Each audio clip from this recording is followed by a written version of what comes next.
नाही, निघू पण नका, अजिबात जाऊ नका. नाही आम्ही हॉटेलमध्ये सुरक्षित आहे, पण कर्फ्यू जोपर्यंत हटत नाही तोपर्यंत आम्हाला इथून काही निघता येणार नाही.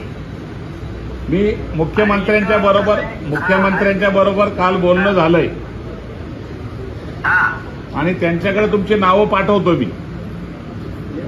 बरं मुख्यमंत्री स्वतः लक्ष देतील.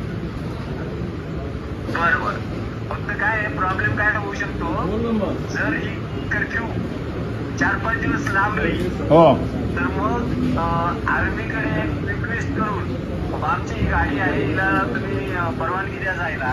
ते होईल. तुम्ही 1-2 दिवस जा, अजून 2 दिवस शांत राहा, कारण तुमच्याच भागात जास्त गडबड आहे ती. चालेल. मंदिराच्या परिसरामध्ये जास्त त्रास आहे, धोका आहे. आणि काही वाटलं अर्जंट तर तुम्ही मला फोन करा. आणि आम्ही एम्बसीशी सुद्धा संपर्क केला. आपला भारतीय दूतावास आहे नाही ते, हो. ते जवळच आम्ही राहतोय काठमांडूला. घटना घडते त्याच्या अगदी जवळ आहेत आम्ही. पशुपतीनाथांच्या मंदिराच्या अगदी जवळ आहे. बरोबर. आणि आमचं हॉटेल सुद्धा ती जवळ आहे एकदम. आम्ही सगळ्या गोष्टी या जवळून बघितल्या.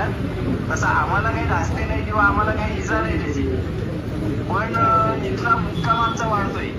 ऑलरेडी 2 दिवसाचा मुक्काम वाढला हॉटेलमध्ये आहोत, त्याच्यामुळे काही काळजी नाही. आता बाहेर पडू नका, तिथंच थांबा.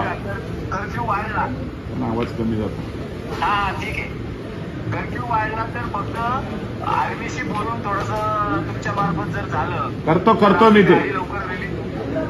ओके करतो मी. धन्यवाद साहेब. ओके. कडू बोल वृत्तवाहिनी, सत्याचा कडवट आवाज.